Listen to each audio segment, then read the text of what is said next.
Jonathan Tessé, bonjour. Bonjour. Vous êtes Dan adjoint en premier degré de l'Académie de Dijon, en charge d'un projet IFRAN autour du calcul mental. C'est ça? Oui, c'est ça.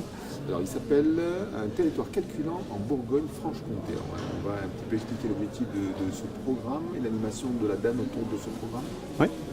Allez-y. Donc l'origine du projet, c'est un jeu qui s'appelle Matador, qui est un jeu de calcul mental à l'envers, du style Le compte est bon. Donc jeu qui a été développé et édité par Réseau Canopé.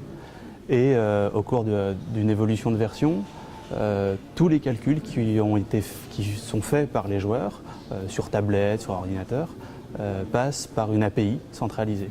Donc tous les flux de données passent par cette même API. Donc quand il y a eu l'appel à projet IFRAN porté par le recteur Monteil, l'occasion a été prise de se pencher sur l'exploitation de ces données qui sont présentes en masse. Donc le projet, Big Data. voilà, on est dans les prémices du Big Data, de l'analyse et de la visualisation des données massives, en s'en servant comme une occasion pour mieux comprendre comment apprennent les élèves, comment progressent les élèves dans le domaine du calcul mental. Et donc, là, on est à l'année 2. Année 3, on commence l'année 3 sur un projet qui est prévu sur 4 ans, avec plusieurs grands objectifs, donc mieux comprendre comment les élèves apprennent,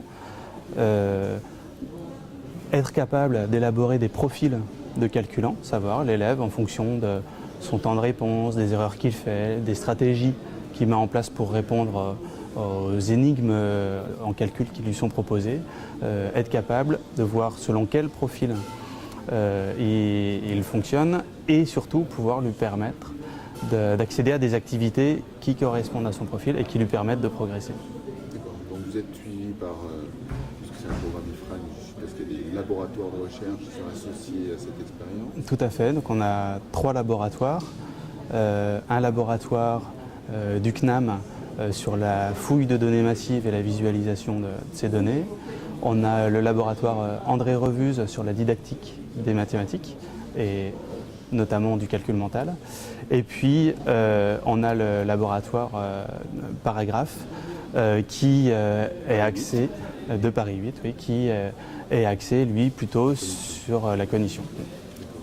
Donc là, en fait, vous démarrez à peine le processus d'analyse des données. Alors les analyses ont commencé dès la 2e année, donc l'année dernière, et on n'est pas encore au stade d'aboutir à des profils. On a un certain nombre d'indicateurs qui ont été identifiés à la fois dans les données, mais aussi dans les pratiques, dans l'observation réelle in situ des élèves. Les profils vont être déterminés là en ce début d'année scolaire pour aboutir à une évolution de l'interface du jeu qui donne des informations supplémentaires aux enseignants. L'objectif, c'est d'analyser le problème et faire évoluer le jeu Matador en lui-même. Voilà, l'objectif final, au bout de la 4e année, c'est de sortir une nouvelle version de Matador qui prenne pleinement,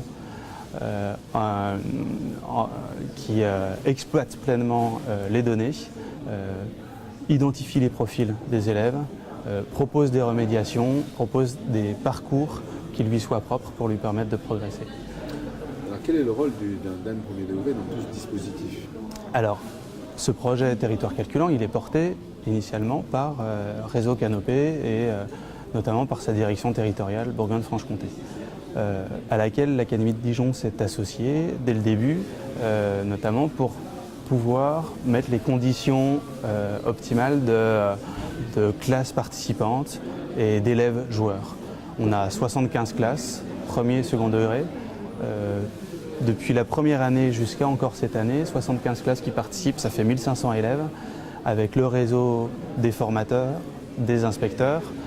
Et donc il y a une mécanique à mettre en place pour qu'on n'ait pas seulement des petits rats de laboratoire qui produisent de la donnée, mais qu'on ait vraiment une occasion d'animer le territoire sur le domaine du calcul mental. Que tout le monde monte en compétence sur ce sujet et puis qu'on en fasse un événement fort, malgré la durée, parce que 4 ans, c'est un marathon pour un projet comme celui-là, et essayer d'en faire quelque chose où chacun a à apporter.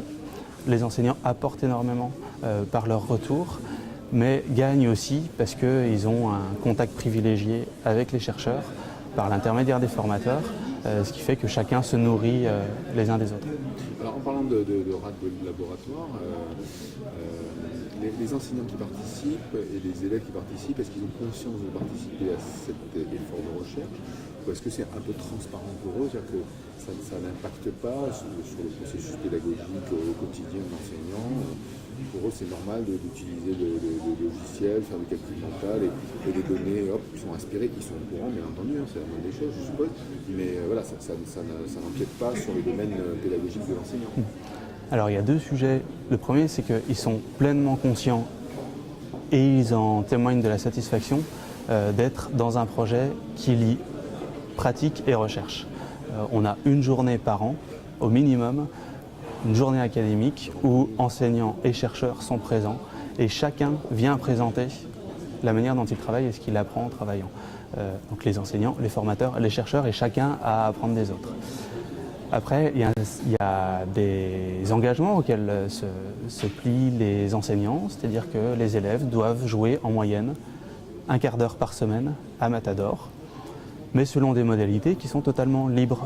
On n'intervient pas nécessairement sur la manière dont les élèves jouent pour qu'on puisse mesurer aussi l'effet de Matador.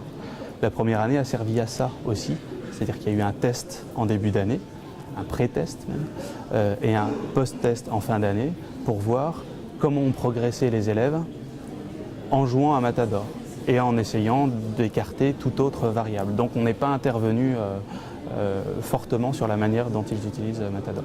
Donc une grande autonomie dans la manière d'utiliser, ça peut être en fond de classe, ça peut être en salle dédiée, ça peut être par îlot, mais avec un cadre quand même temporel pour qu'il y ait un volume de calcul qui soit effectué. C'est 700 000 calculs, 1500 élèves, et ça continue, parce que là j'ai des chiffres, 1500 élèves, 700 000 calculs, c'était ceux d'hier, mais ça continue toujours les calculs? Ça continue toujours. Ça va évoluer, quoi. Alors, le projet évolue en avançant. Initialement, il était prévu que des calculs soient produits uniquement la première année.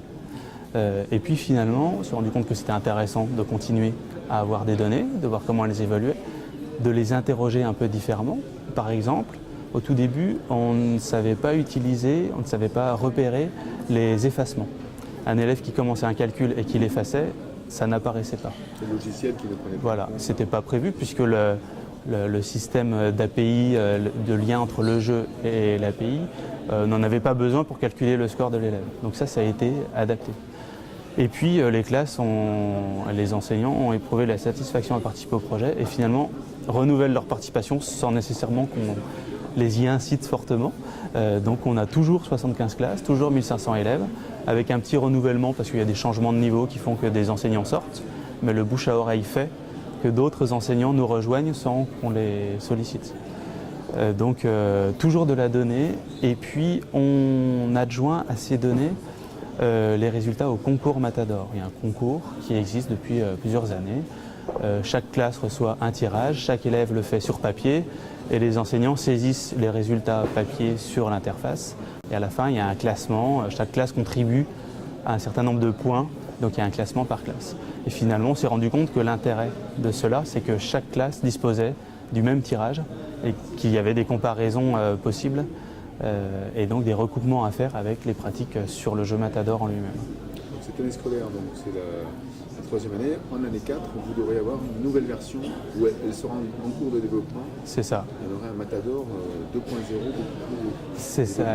Oui, une nouvelle version de Matador qui prend vraiment en compte voilà, la progression, les calculs de l'élève pour faire un parcours individualisé. Plus qu'un scoring bête et méchant qui proposait au départ. Voilà, c'est ça. Ouais.